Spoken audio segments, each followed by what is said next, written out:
بات یہ ہے کہ پارٹی سندھ کی اکثریتی جماعت ہے اور گورنر جو ہے وہ آرڈیننس جو ہے وزیر اعلیٰ کی ایڈوائس پر جائے گی، تو اس میں کوئی خاص ریزن ہے کہ آپ نے گورنر ہاؤس کے گھراؤ کا فیصلہ کیا؟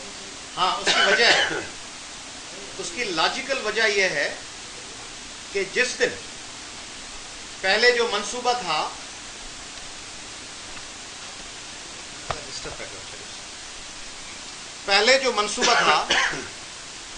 کہ اس آرڈیننس کو سندھ اسمبلی سے پیش کروا کے منظور کیا جائے گا، تو آپ نے دیکھا کہ اس وقت سندھ بچاؤ کمیٹی نے گورنر کی بات نہیں کی. جب وہ اسمبلی میں پیش ہونے جا رہا تھا تو سندھ بچاؤ کمیٹی نے اور تمام کانفرنس جماعتوں نے کہا کہ ہم ہڑتال کریں گے ایم این ایز اور ایم پی ایس کے خلاف، خصوصاً ایم پی ایس کے خلاف اور وزراء کے خلاف. اس وقت گورنر کا نام نہیں تھا کیونکہ وہ ایم پی ایس منظوری دینے جا رہے تھے، تو ان کے گھیراؤ کا اعلان کیا گیا اور سندھ اسمبلی کے گھیراؤ کا اور ایم پی ایس کے خلاف ہڑتال کا. مگر جب بال ان کے کورٹ سے نکل کر انہوں نے نہیں کیا اور سندھ اسمبلی میں گروپ بن گئے اور ایم پی ایس کچھ نے وہاں شگاف الفاظ میں کہا کہ ہم ووٹ نہیں کریں گے اور وہاں سے پسپائی اختیار کر کے سرکار جب وہ بال لا رہی ہے گورنر کے پاس، تو اب گورنر جب منظور کریں گے تو گورنر کے خلاف جائیں گے. اگر وہ سندھ اسمبلی کرتی تو سندھ جو بھی کرے گا، کوئی انڈیویجول اسپیسیفائڈ نہیں ہے کہ کون سا شخص، جو بھی سندھ کے خلاف کاروائی کرے گا.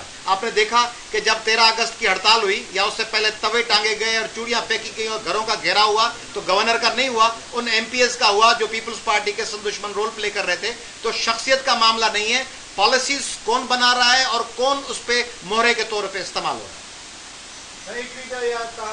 بشیر خان کا سوال ہے، سندھ کے قوم پرستن جا ہن وقت 3 اتحاد ٹھہر آहिनि، سندھ بچاؤ کمیٹی، آدم شماري مانيٽرنگ کمیٹي ऐं जेको आहे सपना. माण्हू साॻिया ई आहियो، पार्टियूं साॻियूं ई आहिनि. हिकिड़ी मीटिंग थी थिए तरक़ी पसंद हाउस ते, हिकिड़ी मीटिंग थी थिए कराची में.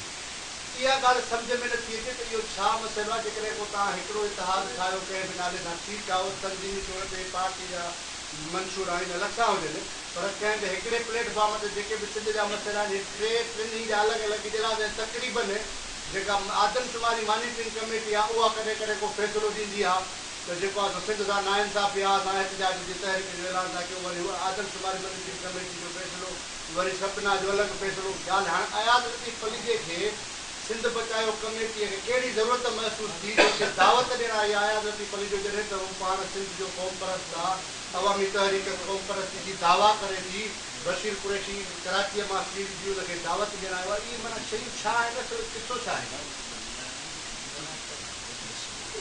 हिकिड़ी ॻाल्हि इहा आहे त आदमशुमारी मॉनिटरिंग कमेटी जेका आई उहा आदमशुमारी जे हवाले से हिकिड़ी एजेंडा ते गॾु थी, ऐं सिंध ते जॾहिं वहदत ते वार थियो त असां सभु क़ौम परस्त गॾिजी वेही हड़तालूं बि कयूंसीं, एहतजाज बि कयासीं. असां हिक ॿिए शइ जो हिसो आहियूं, असां दावत न ॾियण आहियूं, असां पंहिंजो मशवरो करण आया आहियूं त असां पंहिंजे एहतजाज खे कीअं मौसर, ताक़तवर ऐं बहितर तरीक़े सां उन खे ऑर्गेनाइज़ कयूं.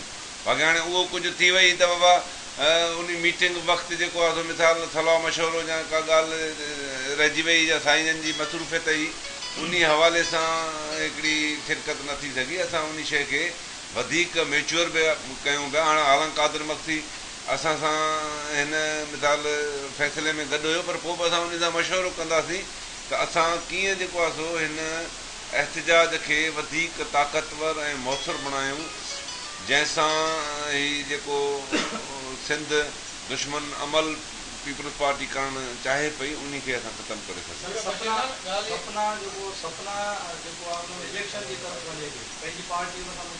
असां सपना इतिहाद में न आहियूं.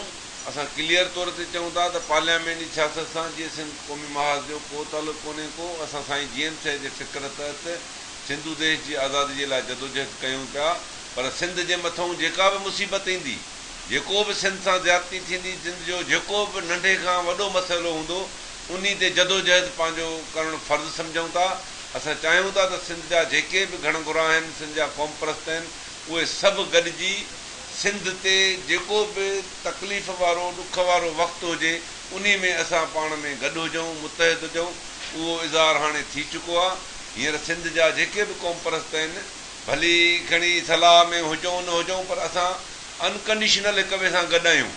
तव्हां ॾिठो हूंदो असांखे गिरफ़्तार थियासीं त उन ते सभिनी क़ौम परस्तनि जो हिकिड़ो ताक़तवर मौक़ुफ़ आयो।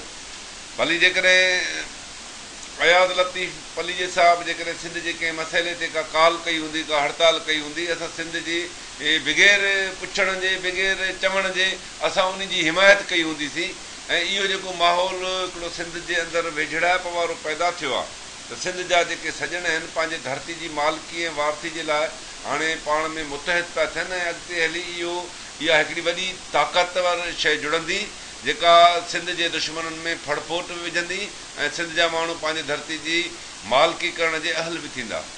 सलीम साहब तव्हां कुझु चयो? सर जी मुंहिंजो ॿिन्हिनि अॻवाननि सां इहो सुवालु आहे त जेकॾहिं तव्हांजे धाणे जे बावजूदि जेको हू करणु चाहिनि था पिया उहो करे विया त पोइ फर्दर स्ट्रेटेजी कहिड़ी हूंदी तव्हांजी? फर्दर स्ट्रेटेजी असांजी जदोजहद हूंदी।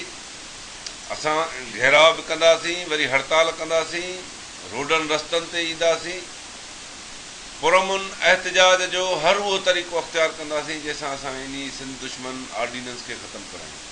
असां वटि इहो ऑप्शन खुलियल है, हमारे पास ये ऑप्शन खुला हुआ है कि अगर जैसा बशीर साहब ने कहा कि बाहमी अफ़ाम तफ़हीम और कंसल्टेशन से और तमाम पार्टीज़ को एतमाद में लेकर हमारे पास ये ऑप्शन खुला हुआ है कि अगर पीपल्स पार्टी और उसकी इत्तेहादी MQM, पीपल्स पार्टी MQM या उसकी कोई भी तीसरी उसकी मददगार या चौथी मददगार ताकत अगर सिंध के लोगों को दीवार से लगाने से बाज ना आई तो हमारे पास ये ऑप्शन खुला हुआ है कि हम पीपल्स पार्टी के MNAs और MPAs और वुज़रा के उनके घरों और उनके कॉन्स्टिट्यूएंसीज पे दाखिला पे पाबंदी लगाएं।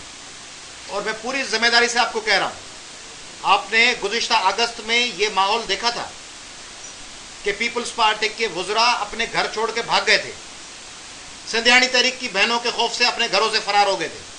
तो अगर किसी स्टेज पे सिंध बचाओ कमेटी ने, मैं आपको यकीन दिलवा रहा हूँ, या किसी भी सिंध के कौम परस्तों के इत्तेहाद या हम आहंगी ने अगर ये फैसला किया, और वो बड़ा मुश्किल लम्हा होगा मुल्क के लिए और सूबे के लिए और शहरों और गाँव के लिए, अगर इस नतीजे पे पहुँचे और हमने और हमारे दूसरे साथियों ने, जस्कम ने, SUP ने, दूसरी पार्टीज ने ऐलान किया, तो आप यकीन माने कि ये वुज़रा और MNAs MPAs अपने घरों पे अब 50 एस्कॉर्ट की पुलिस और रेंजर्स लेके फिर जाएं तो अलग बात है, मगर आम हालात में वो अपने घरों तक तो नहीं जा सकेंगे। और ये मैं इंतहाई जिम्मेदारी के साथ आपके साथ मुखातिब होकर कह रहा हूँ।